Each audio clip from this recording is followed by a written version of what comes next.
అనా ఈ ఈ వాక్యం వింటుంటే ఎంత ఆనందంగా ఉంది చెప్పండి, ఎంత సంతోషంగా ఉంది. ఈ బాధే ఉండదు అనా, ఈ బాధే. కానీ అదే లోపటి నాగలి పట్టుకొని లోపటి నుంచి ఏం చేయాలి, దున్నుకుంటూ వస్తే, లోతులో నుండి దున్నుకుంటూ వస్తే అప్పుడు వీళ్ళకి ఏమనిపిస్తుంది, బాధ, హృదయంలో నొప్పి అనా. ఎందుకంటే ఏం తీస్తున్నా, కంప. ఏం కంప, ముండ్ల కంప. దాన్ని తీస్తున్నా, ముండ్ల కంపను తీస్తూ ఉంటే వీళ్ళకి ఏమనిపిస్తుంది, అదిగో అనా. అందుకే ఈరోజు చాలామంది ఏం చేస్తా, ధనాపేక్షకు. అందుకే ఎవరైతే సరిగ్గా రక్షింపబడతారో వారిలో ధనాపేక్ష అనేది ఉండదు.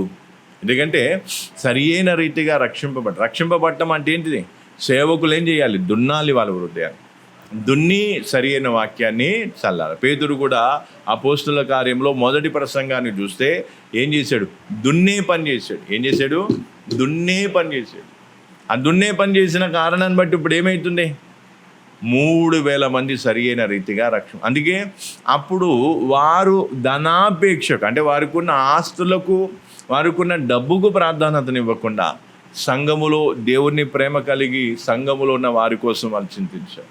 అంటే వారిలో ఉన్నటువంటి ధనాపేక్ష అంతా కూడా ఏమైపోయింది, ఆ ముండ్ల పొదలు అన్నీ కూడా ఏమైపోయినాయి, దేవుని సేవకుల ద్వారా తీసివేయబడ్డాయి. అందుకే వాళ్ళందరూ కూడా కష్టం వచ్చినా, నష్టం వచ్చినా, ఎన్ని బాధలు వచ్చినా క్రీస్తునందు ఆనందించి సంతోషించారు. అందుకే ఈరోజు ఏం కావాలి, ఎవరైనా సరిగ్గా రక్షింపబడితే ఆ రక్షింపబడిన వారు ఏమైతా, వారిలో ధనాపేక్ష ఉంటుందా, ఉండదు. అందుకే వాక్యంలో మనం చూస్తే ఎవడైనా క్రీస్తు యేసునందు ఉంటే వాడు ఏమిటా, నూతన సృష్టి. అంటే పాతవన్నీ కూడా పోయినాయి. ఆ వ్యక్తిని దేవుడు ఏం చేస్తున్నా, నూతన సృష్టిగా మారుస్తూ. కాబట్టి సరి అయిన విధంగా రక్షింపబడిన వారిలో ఏముండదు, ధనాపేక్ష అనేది ఉండనే ఉండదు. ఒకవేళ హృదయం దున్నకుండా పైపైన విత్తనాలు చల్లుకుంటూ పోతే బోలెడంత మంది ఏంటంట, చాలామంది ఏం చేద్దురు, పాస్టర్ ప్రభుదాసునే పొగుడుదురు. నాకు ఏమంటే ఆదివారం కొంతమంది ఆదివారం ఆరాధనకు రాకుండా ఏం చేసేది, బిజినెస్కు పోయేది. అన్నా నాకు ఏమంటా, నేను రాలేకపోయిన, బిజీ ఉన్నానంటే నేనన్నా ఒకటే మాట చెప్పిన, ముస్లింలను ఎప్పుడన్నా చూసిరా మీరు, ముస్లింలు ఏం చేస్తారు, నమాజు టైంలో ఎంత గిరాకీ వచ్చినా కూడా బంద్ చేసుకొని పోతారు. అంటే ముస్లింల కంటే మనం దిగజారిపోయినాం అబ్బాయి. వాళ్ళు నమ్ముకున్న ఏమంట దేవుని మీద, ప్రవక్త మీద అంత నమ్మకం ఉంటే నీకెంత అది ఉండాలి. ఆ 2 గంటల ప్రార్థన అయిపోయేంత వరకు నువ్వేం చేయలేవు, కట్టేసి రాలేవా. అది చాలామంది అది వాళ్ళకి నచ్చలేదు, అదేం కాలేదు, నచ్చలేదు. కావాలంటే ఆదివారం ఉదయం కాదు, సాయంత్రం పెట్టాం, వస్తా.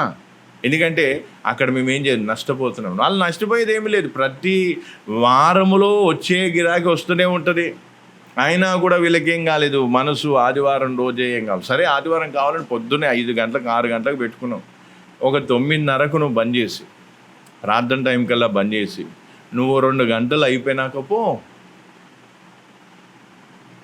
కానీ వీళ్ళేం చేస్తా లేదు ఏరట. అందుకే చాలామందికి ఇలాంటి విషయాలు నచ్చలేదు. ఇప్పుడు అందుకే ఏం కావాలి, ఇది ఇట్లా అయితే కాదు, ఈ పాస్టర్తో మనకు ఏం కాదు, గిట్టుబాటు కాదు, బేరము కుదురుతలేదు. అందుకే ఇప్పుడు ఏం కావాలి, వేరే పాస్టర్ని మనం ఏం చేసుకోవాలి.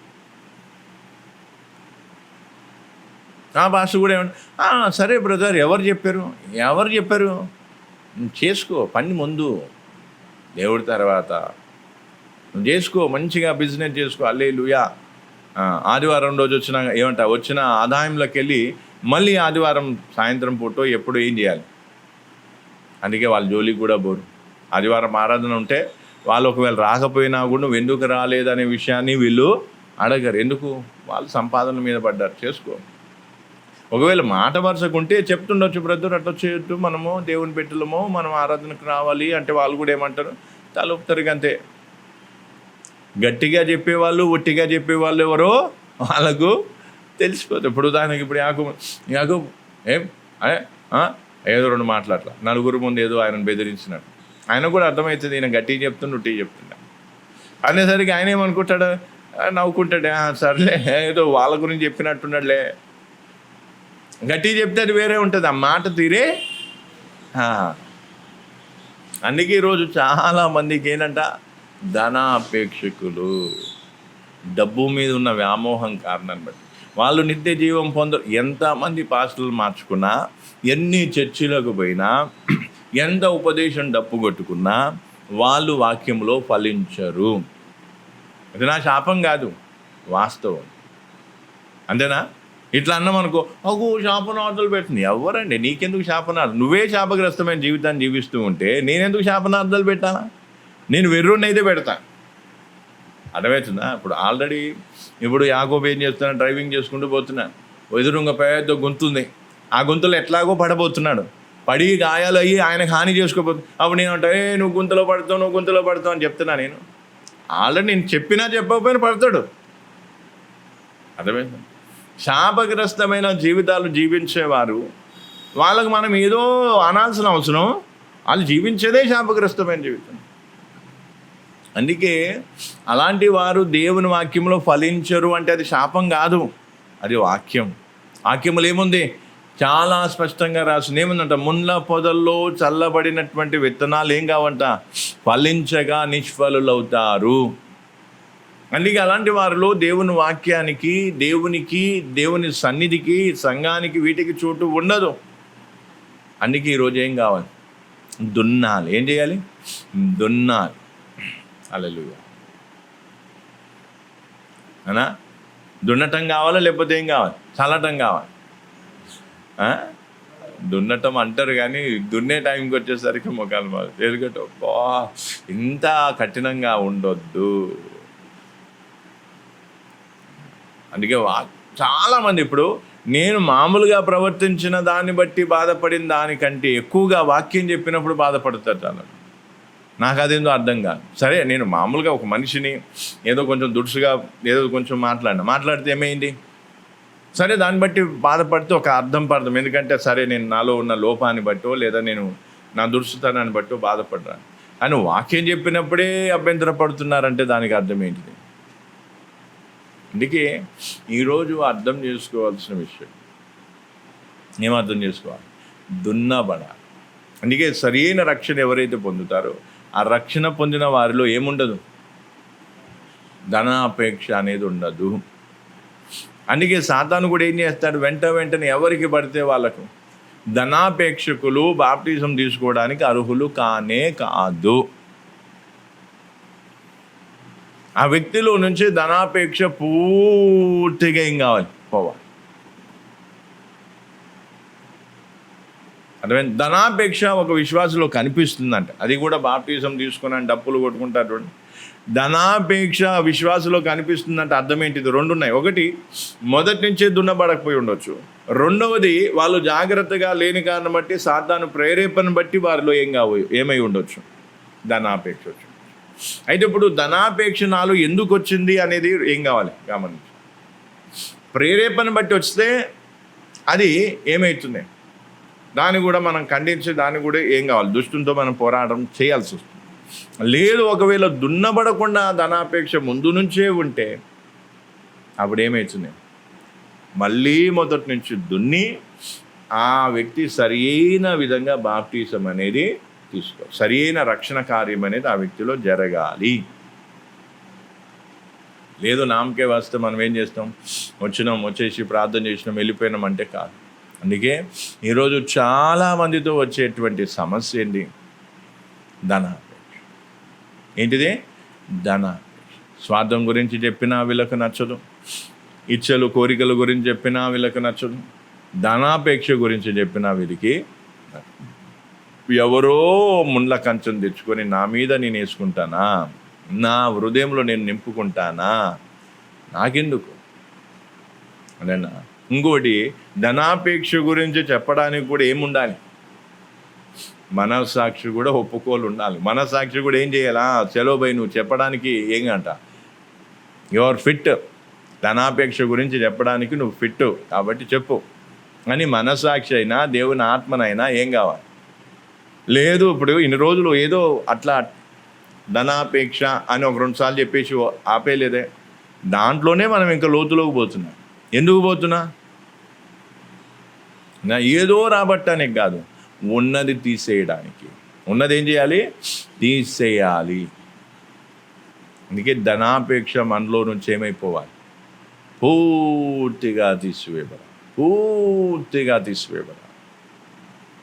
అందుకే ధనాపేక్ష ఉన్న వాళ్ళు ఏం కాదు, బాప్తీసానికి అర్హులు కాదు. అందుకే ఎవరికి పడితే వారికి బాప్తీసం ఇచ్చేదే లేదు. ఎందుకంటే బాప్తీసం ఈరోజు చాలామంది అంటే బాప్తీసం తీసేసుకుంటే అయిపోతుంది అనుకుంటారు. అట్లాగా దున్నాలి. ఏం కావాలి? నాగలి పట్టుకొని దున్ని ఆ వ్యక్తి హృదయాన్ని పూర్తిగా దున్ని ఆ వ్యక్తిలో నుంచి అదంతా కూడా తీసేసిన తర్వాత అప్పుడు ఏం చేయాలి? వాక్యం అనే విత్తనాలు సరే. హల్లెలూయా. ఓకేనా? సరిపోతుందా? ఇబ్బంది పడుతున్నట్టున్నాను. సరిపోతుందా? చాలా ప్రార్థన చేసుకున్నా మేము అది కొంచెం మాకు లేట్ అయినా పర్వాలేదు, కానీ ఏం కావాలి, ఎందుకంటే మార్నింగ్ అంత దూరం నుంచి వచ్చిన కొంచెం వాక్యం చెప్పడానికి అక్క కూడా ఉంటుంది. తర్వాత మీరు కలిసి ప్రార్థన చేసుకొని ఏదైనా విషయాలు ఉంటే మాట్లాడుకొని టైం వేస్ట్ చేయొద్దు. మీరు ఇక్కడికి వచ్చింది కాబట్టి ఖచ్చితంగా మీకేం కావాలి? ఆత్మీయంగా క్షమాభివృద్ధి ప్రయోజనం కలిగే మీరు పోవాలి. అప్పుడు మాకు సంతోషం ఉంటుంది, మీకు ఏమవుతుంది? సంతోషం. అందుకే ఈ రోజు నుంచి మనం ఏం చేద్దాం? ధనాపేక్షకు ఏమి ఇవ్వద్దు, చోటు ఇవ్వు. అందుకే ఇప్పుడు ఒకవేళ నీలో ధనాపేక్ష ఉందంటే ఏం చేయాలి? దేవుని అడగాలి, ప్రభు నాలో ఉన్న ధనాపేక్షను తీసివేయి, నాలో నీ ముండ్ల పొదని ఏం చేయి? తీసివేయి, దున్నాలి ప్రభు. అందుకే ఈరోజు ఇప్పుడు వాక్యం వచ్చింది, పాస్టర్ ముందు ప్రార్థనకు వచ్చిండు, ప్రార్థన చేసుకున్నాం, బైబిల్ క్లాస్లోకి వెళ్దాం, హల్లెలూయా స్తోత్రం అని ప్రార్థన చేసేమన్నా ప్రార్థన చేసామంట. ఈరోజు మనం నేర్చుకునే అంశం ఏంటంటే ధనాపేక్ష అనేసరికి అప్పుడు నువ్వేమంటావు? హృదయంలో ఉన్న ముండ్ల పొదలు తీసివేయబడాలని ప్రార్థన చేసే వ్యక్తివి అయితే, అట్లాంటి కోరుకునే వ్యక్తివి అయితే అప్పుడు ఏం చేస్తావు? ఎగిరి గంతులు వేస్తే అబ్బా అంటే ఇప్పుడు నా హృదయం ఏమవుతుంది? దున్నబడుతుంది, నాలో ఉన్న ముండ్ల పొదలన్నీ తీసివే. కానీ లేదు, ఒకవేళ ధనాపేక్షను వదిలిపెట్టే మనసు లేదనుకో, అప్పుడేమంట? అబ్బా ఎవరికి లేదు ధనాపేక్ష, ఎవరు డబ్బును ప్రేమిస్తలేరు, అదిగో వాళ్ళు చూడు, ఇదిగో వీళ్ళు చూడు, ఇక ఇట్లా వీళ్ళ గురించి చెప్పి మనం ఏం చేస్తాం? ధనాపేక్షను సమర్థించుకోవడానికి ప్రయత్నం చేస్తాం.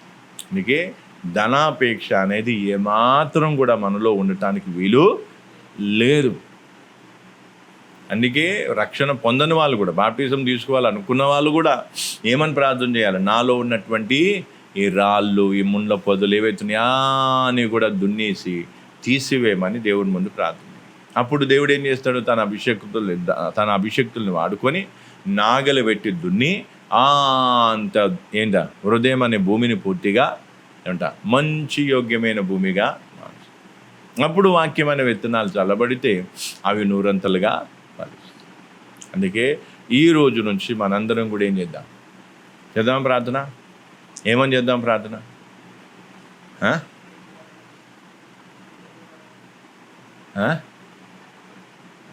ఏం కావాలి? దున్నబట్టడానికి ఇష్టమేనా? దున్నబట్టంలో ఏముంటుంది? బాధ ఉంటుంది, అవునా? అందుకే ఇప్పుడు ఏదైనా దున్నుతున్నప్పుడు ఇప్పుడు ఉదాహరణకి ఇప్పుడు శ్రావణే ఉన్నాడు, యాకోబే ఉన్నాడు, వీళ్ళ హృదయాన్ని దున్నాలి అంటే నేనేం చేయాలి? వీళ్ళ నుంచి వ్యతిరేకత ఎదుర్కోవాల్సి వస్తుంది, మళ్ళీ సాతాను నుంచి కూడా వ్యతిరేకత ఎదుర్కోవాల్సి వస్తుంది. ఎందుకంటే వీళ్ళు ఎక్కడున్నారు? సాతాను వశంలో ఉన్నారు. సాతాను ఏమంటే నా అండర్లో ఉన్న వీళ్ళని దున్నటానికి నువ్వు ఎవరు అంటుంది. అప్పుడు నేనేమంటా? నేను దేవుని అభిషక్తుని, దేవుడు పంపించిన సేవకుని అని చెప్పి అధికారంతో ఏం చేయాలి? ఆ వ్యక్తి హృదయాన్ని దున్ని సాతాను వర్షంలో నుంచి వాళ్ళని విడిపించి ఏం చేయాలి? ఇటువైపు దేవుని రాజ్యంలోనికి నడిపించాలి. ఇన్ని పనులు ఉంటాయి. అందుకే ఈరోజు ధనాపేక్ష అనేది చాలా ప్రమాదకరము. అందుకే మనలో ధనాపేక్ష ఏమాత్రం ఉన్నది అనిపించినా ఏం కావాలి? దేవుని ముందు ఏం చేయాలి? ప్రార్థన చేయాలి. ప్రభా ఏం కావాలి? ఏం కావాలి చెప్పాలి, ఏం కావాలి? ప్రార్థన చేయాలి. ఏమని? ధనాపేక్షను తీసివేయి ప్రభువా, నాలో ఉన్న ధనాపేక్షను తీసివేయి ప్రభువా అని ప్రార్థన చేస్తే అప్పుడు దేవుడు ఏం చేస్తుంది? తర్వాత మనం కొంచెం, ఎందుకంటే మీరు కూడా బాగా ఇబ్బంది పడుతున్నారు కాబట్టి ఇంక మరీ బలవంతంగా ఎక్కువసేపు మీకు చెప్పి ఇబ్బంది పెట్టదలుచుకోలేదు కాబట్టి, తర్వాత ధనాపేక్ష అనేది ఎట్లా మనలో దూరుతుంది అదే నేను చెప్తాను. ధనాపేక్ష ఉన్న వాళ్ళకు ఉన్నటువంటి సూచన ఏంటి? ఇప్పటివరకు ఏంటంటే ధనాపేక్ష ఎవరిలో ఉంటుంది? 2 విధాలు. ఒకటి, దున్నబడని వారిలో ఉంటుంది. 2, దున్నబడిన తర్వాత కూడా సాతాను యొక్క ప్రేరేపణకు చోటిచ్చిన వారిలో ధనాపేక్ష ఉంటుంది. అసలు ఈ అంశం చాలా ఇంపార్టెంట్ వాళ్ళకైతే. అది ఇంకా శరీరపరంగా సైతాన్ ఏదో కుయుక్తి చేసింది, హ్యాపీగా వెళ్ళిపోయింది.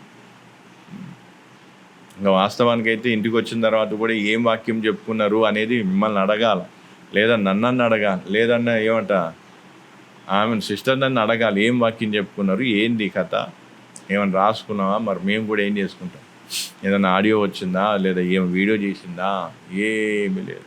ఎందుకు? ఎందుకంటే వాళ్ళకి ఆల్రెడీ అర్థమైపోయింది. ఏంటిది? దేని గురించి చెప్తాడు? ధనాపేక్ష గురించి చెప్తాడు. అందుకే ప్రేమైన దేవుని మీరు ఈరోజు అర్థం చేసుకోవాల్సింది ఏంటిది? ఏమర్థం చేసుకోవాలి? ధనాపేక్ష అనేది ఏం కావాలి? పూర్తిగా తీసివేయబడాలి. ప్రార్థన చేసుకున్నాను, కళ్ళు మూసుకొని యేసుక్రీస్తు రక్తమే చేయమంటూ ప్రార్థన చేస్తూ ధనాపేక్ష నీలో నుంచి తీసివేయబడటానికి దేవుని ఎదుట ప్రార్థించు. నీలో ధనాపేక్షను నింపుకొని, లేదా నువ్వు ధనాపేక్ష కలిగి నేను బాప్టిజం తీసుకుంటానంటే నువ్వు అర్హమైన వ్యక్తివి కాదు, నువ్వు యోగ్యమైన వ్యక్తివి కాదు. కోపాలు, ద్వేషాలు, పగలు, కక్షలు, అనేకమైన దురలవాట్లు, వ్యభిచారపు క్రియలు, దొంగతనాలు, మోసాలు, ఇవన్నీ కూడా మనసులో పెట్టుకొని, లేదా ఇవన్నీ జీవితంలో నుంచుకొని నేను బాప్టిజం తీసుకుంటానంటే కాని పని. పూర్తిగా నువ్వు దున్నబడాలి. యేసుక్రీస్తు నామములో పూర్తిగా నువ్వు దున్నబడినప్పుడు వాక్యమనే విత్తనాలు సరైన విధంగా చల్లబడితేనే నీలో రక్షణ కార్యం అనేది జరుగుతుంది. లేదా నీవు సంపూర్ణంగా రక్షింపబడతావు, నువ్వు క్రొత్తగా జన్మిస్తావు. నీవు అంధకార సంబంధమైన సాతాను యొక్క రాజ్యములో నుండి దేవుని రాజ్యంలోనికి, ఆయన ప్రియ కుమారుడైన యేసుక్రీస్తు యొక్క రాజ్యంలోనికి ప్రవేశిస్తావు. కాబట్టి ప్రియులారా, ఈరోజు దేవుని సన్నిధిలో మీరు ఒకసారి మీ జీవితాన్ని పరిశీలించుకోండి. ధనాపేక్ష అందుకే చాలామంది నాతో ఉండనైతే ఉంటారు, కానీ నేను చెప్పే వాక్యం చాలామందికి నచ్చదు. ఎందుకంటే వారు ఆ వాక్య ప్రకారమైన జీవితాన్ని జీవించే ఆ కుతూహలం కానీ, లేదా ఆ ఒక సమర్పణ కానీ వారికి లేదు.